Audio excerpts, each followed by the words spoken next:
Good morning, everybody. It's Thursday, and today is the last day that we are going to do school for this week. So, whatever you see on Friday's lesson, we will do that on Tuesday. So, there will not be a lesson on tomorrow, Friday, or on Monday. So, I hope you'll enjoy your 4 days away from schoolwork. And so today I want to start off just by reading a Bible verse that has meant a lot to me. It's Joshua 1:9. So let's look at this verse.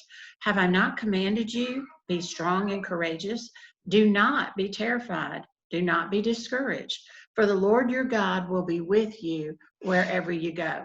I don't know about you, but that's very comforting to me to know that He's never going to leave me and that He's going to be with me wherever I go and whatever I'm into. So that's a verse for us to cling to as we go about our daily life, especially during this time where we are social distancing and you're not running with your friends as much as you would like to.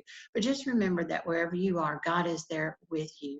So let's go ahead and start our lesson today. And I would like for you to look at your spelling book on page 61. We're going to look at the vocabulary words. Yesterday, you copied the last 5 vocabulary words and their definitions. So just put that in your stack of assignments wherever you are, or wherever you're putting them. But make sure that you put lesson 24, exercise A on there, so that I'll know when I'm checking through them that you did what I asked you to do. All right. Actually, no, brain blip on Miss Walker. You're not going to put that in your lessons because it's in your book, and we're going to write in your book. So erase all that. Sorry. So let's look at page 61, exercise A. Choose the word that best completes each sentence. You may have to change the tense of the word. So that means you're going to have to maybe put a different ending on some of them. So let's look. The what man easily made new friends. So if you easily make new friends, then you must be pretty agreeable. So that would be what? Genial. Genial is the word we're looking for. All right. The next one. His joyful what reflected his inner happiness. So if we're happy inside, it usually shows on the outside, doesn't it? Same thing for if we're not happy, right? So if it was if he was joyful, that would be his countenance reflected his inner happiness. All right. Number 3, Ethan Allen's what attack helped to capture Fort Ticonderoga? What kind of attack would help to capture a fort? Okay. This one is audacious. It was daringly or recklessly adventurous. Um, that one you may not have gotten just because you may not know about so much about Ethan Allen, but hopefully we could pick up some context clues about the attack and helping to capture something. All right, number 4, the standards of morality should be what? Standards of morality, those are basically the rules for what's correct and what isn't correct as far as behavior goes, or decisions that we might make. So that would be invariable. Yeah, we don't want them to be changing. Number 5, the special agents assigned to protect the president must always remain, they have to be very watchful. So what would it be? If they have to be extremely watchful, they have to be vigilant in protecting the president. All right, number 6, feudalism includes the idea that all rights, what, from a head landlord? All rights, what, from a head landlord? Maybe we want to say that they originate or they come from that. So that would give you a clue. It would be emanate. All right, number 7, Mel and Jonathan crossed from one cliff to the other using a rope bridge. Well, we know that cliffs can be really steep. So what might be the word for that? Precipitous. Precipitous is the correct word that goes into that blank. All right, number 8. Relations between China and Russia, what after World War II? Relations between China and Russia, well, they weren't very good. So we would have to say that they deteriorated. They deteriorated. Number 9, Stephen did not remain what during his persuasive speech? Now think about it. Persuasive. If you're trying to persuade someone, you're trying to get them to agree with you. So you're not going to be talking like this, saying, I think that you should do this. You're going to be talking like this.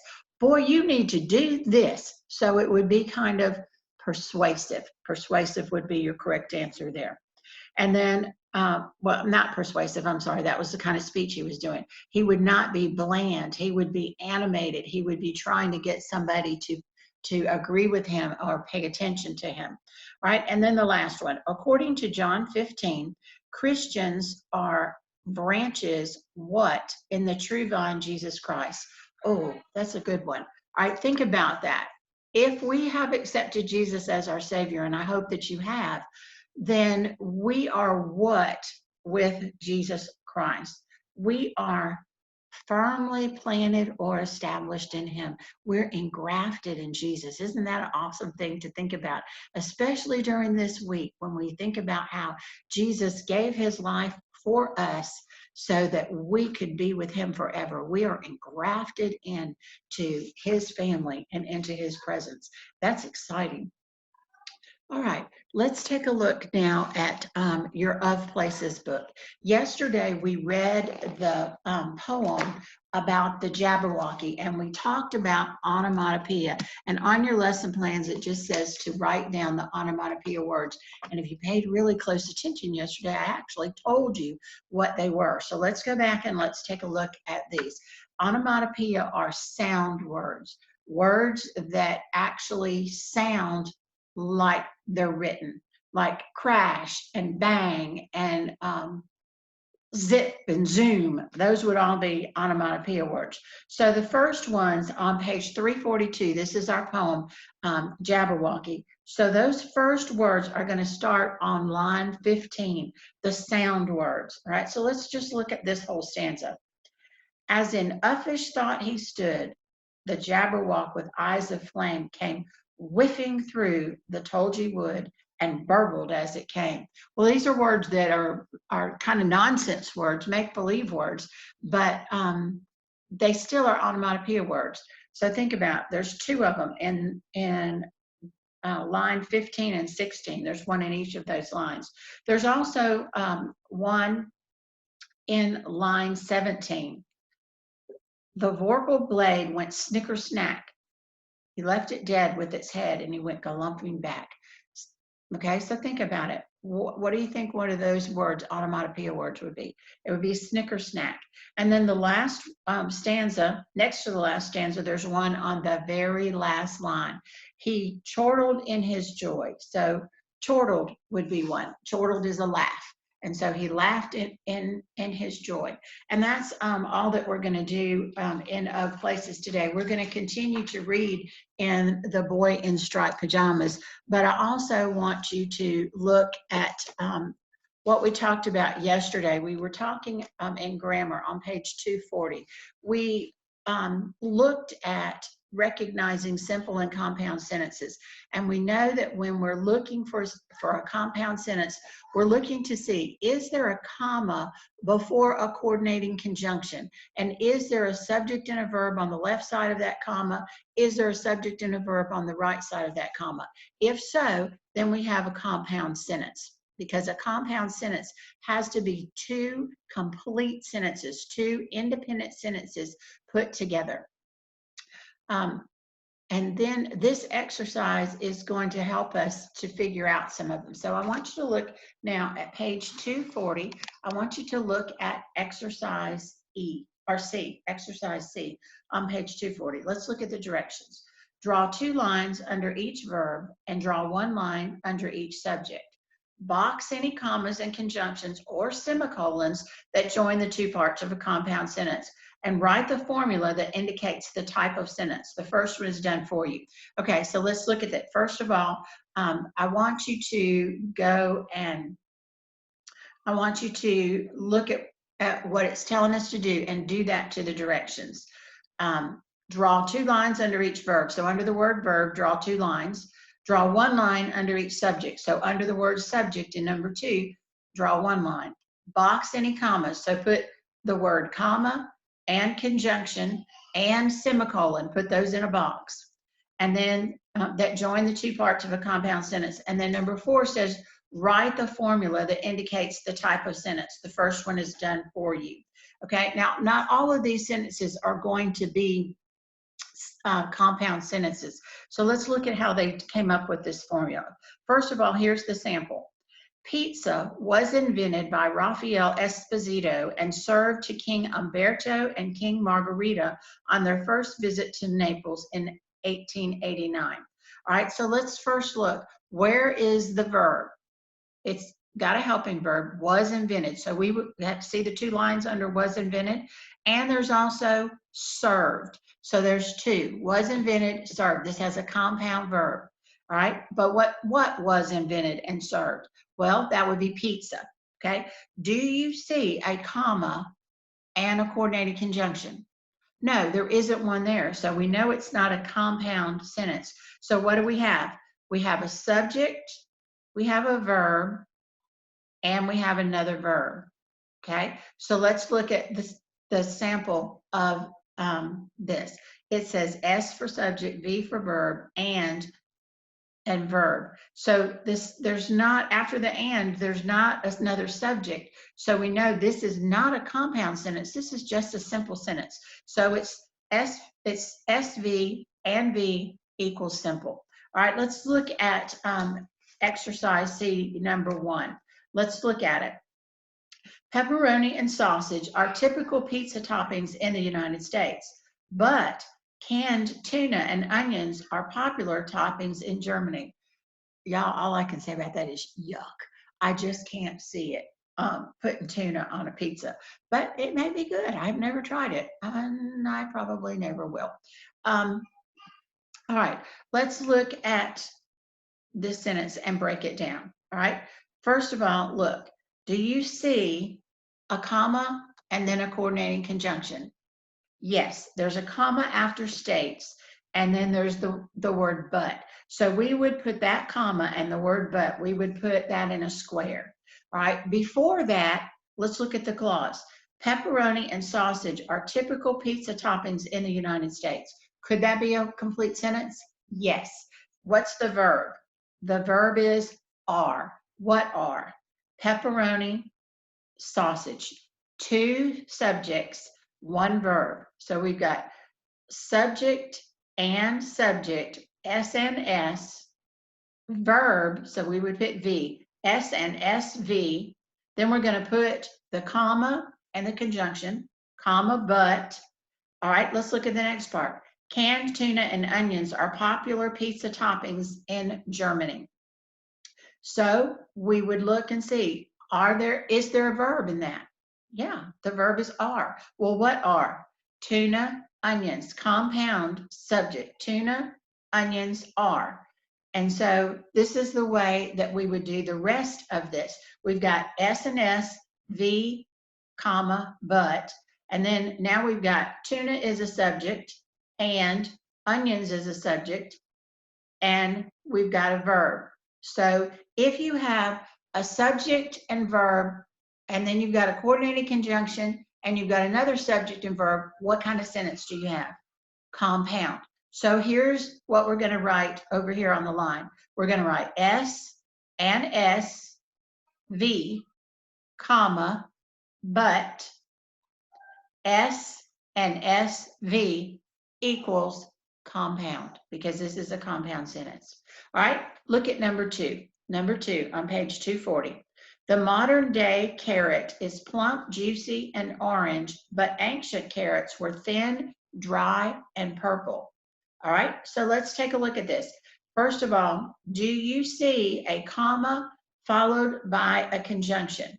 Well, this one can be kind of tricky because we see that comma after juicy, and then we see and, but this is just describing the carrot, plump, juicy, and orange. So that's really not joining two independent clauses. But if you look after orange, you see there's a comma there. And then you have the conjunction but, which is joining another clause. So we would put the comma after orange and the word but in a square. And let's go back and look and see what's the verb in this part. The modern day carrot is plump, juicy, and orange. Well, it would be is. So we would underline is twice. What is? Carrot. Carrot is your subject. So we've got a subject, a verb, a comma, and the word but. So that's what we would put for the first part. S, V, comma, but. Now let's look at the second part of the sentence. After the word but, you've got ancient carrots were thin, dry, and purple. So you have the word or the verb were. What were? Carrots were. So there's a subject and a verb there. And there was also subjects and verbs before the coordinating conjunction. So that means that this is going to be what? A compound sentence. All right. So here's what we would write. S, V, comma, but S, V equals compound. All right. Let's look at number 3. Pansies and orchids are edible flowers. Do you see a comma and a coordinating conjunction? No, it's just a simple sentence. It has a verb, are. What are? Pansies and orchids. It's got a compound subject. So we would say S and S, V equals simple, meaning the subject and the word and, another subject, orchids, and then there's a verb. And so that's just a simple sentence. So the formula would be S and S, V equals simple. All right, look at number 4. A bunch of bananas is called a hand, and a single banana is called a finger. Okay, think about that. That does kind of make a little bit of sense, because when you see that bunch of bananas is kind of hanging like this, and when we pull one of them off, it's like taking the finger off. Will make you shop for bananas a little bit differently from now on, won't it? All right, well, let's look at this. A bunch of bananas is called a hand, and a single banana is called a finger. Do you see a comma and a coordinating conjunction? Yes, you do. It's after hand, and there's the word and. So we would, in a box, put a box around that comma and the word and, just one box for both of them. All right, so let's look at what comes before the word and. A bunch of bananas is called a hand. Is there a verb? Yes, is called is your verb. What is called? Bunch. Okay, so that tells us we've got a subject, we've got a verb, we've got a comma, and the word and. So that's the first part of our formula. We're going to say S, V, comma, and. All right, well, let's look at after the and. A single banana is called a finger. So what's the verb there? Is called, right? And what is called? Banana is. So we've got a subject and a verb. So the next part of our formula is going to be subject verb, and that equals, if you have a subject, a verb, a comma, and an and another subject and verb, what kind of sentence do you have? Compound. So it's going to be SV, comma, and SV equals compound. All right, look at the next one. As early as the 1800s, Thomas Jefferson wrote about eating potatoes fried in the French manner. All right, so let's look. Do you see a comma and a coordinating conjunction in this sentence? No, you don't. So that means that it is not a compound sentence. There's no coordinating conjunction. There's not even a semicolon, and it's one complete thought. So in this, what would the verb be? Wrote. Good. And who wrote? Thomas Jefferson did. So the whole formula would be SV equals simple. Okay, just a subject, verb equals simple. All right, look at number 6. China produces roughly 77%, or about 23 million pounds of the world's garlic. Okay, let's look. Do you see a comma and a conjunction? Well, I do after percent, and I see or. But let's look at what comes after that. About 23 million pounds of the world's garlic. That's a phrase, y'all. That's not a complete thought. So even though there's a conjunction and a comma there, it is not a compound sentence. So let's go back and look. What is the verb there? Produces. Who produces?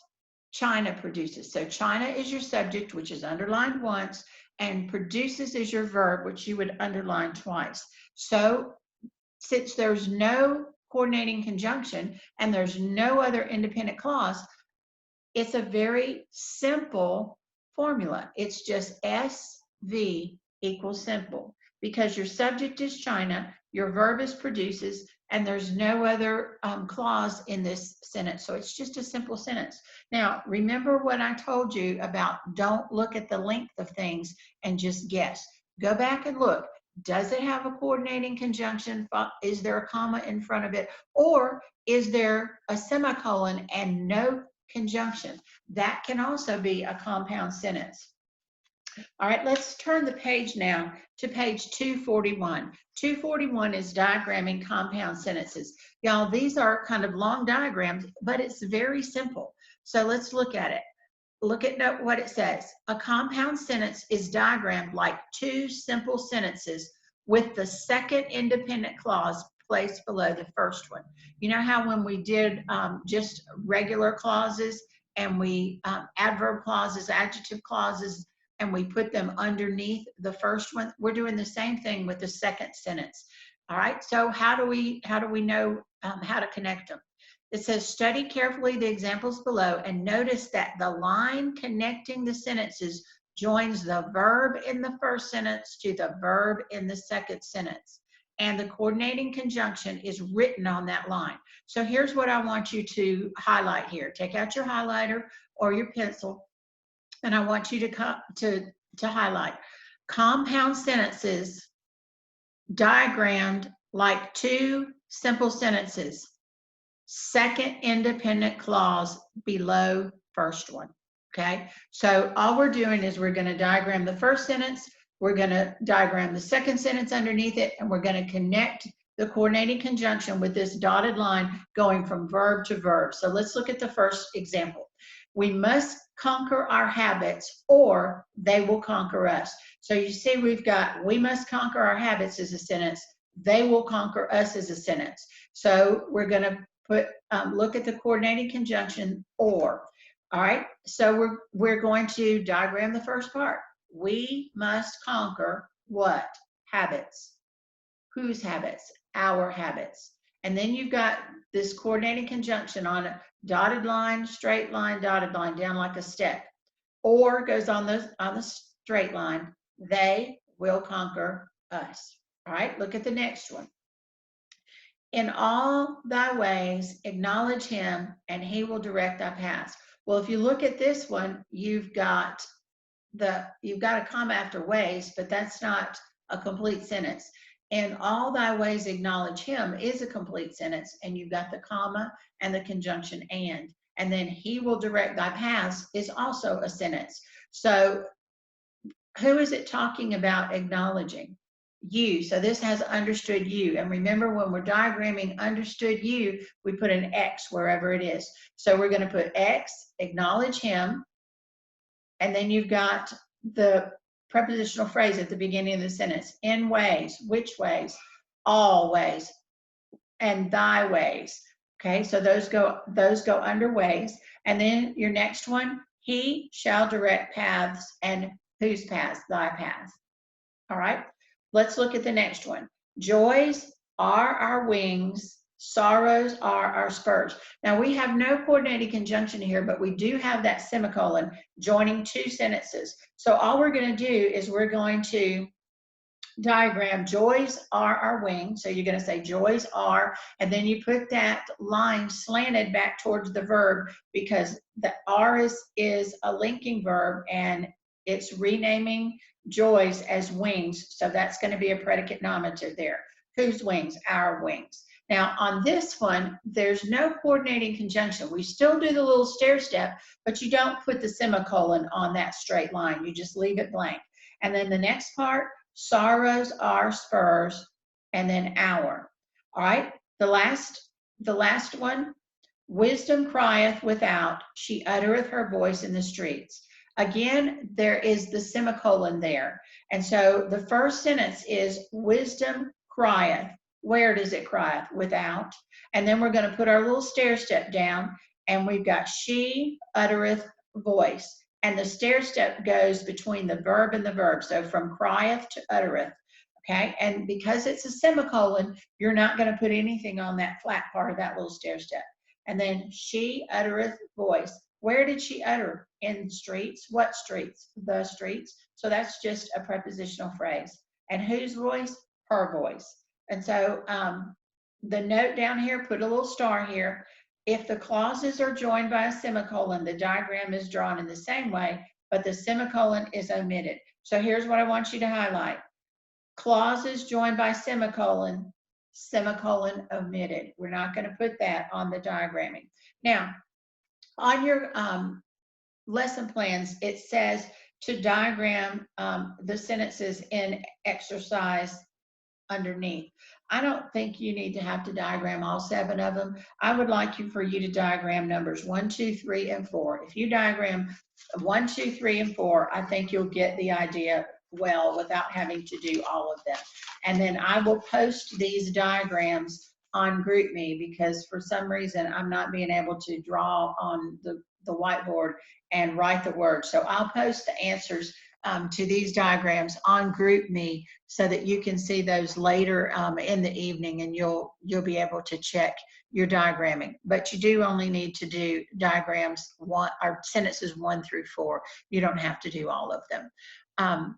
I'll also put a note on there tonight so that hopefully if your moms are looking at GroupMe or your dads are looking at GroupMe, they'll tell you that you don't have to do all of the sentences.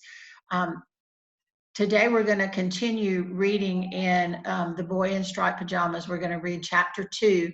And if you're reading on your own, great. If you want to read along with me, I'll be reading in the next video. I do want to encourage you, though, to go to www.teachertools online and be following on your history lessons with chapter 18. We're going to be finishing up chapter 18 really soon, and so the lesson is taught very well and interesting to watch and listen, and she helps you review from the day before as well. So I hope you're doing that, and I hope that you're keeping up with your Bible on the Abeka website, because it's really important. Even though we're not having school physically, it's always important to stay a student in God's Word. So I hope that you're doing that. Remember, you don't have to do Friday's lesson tomorrow or Monday's lesson on Monday, and I will be videoing again on Tuesday. So I hope you have a nice long weekend. I hope you do something to enjoy being with your family. Just enjoy relaxing and having some time off. I'll be back on Tuesday. Have a great day.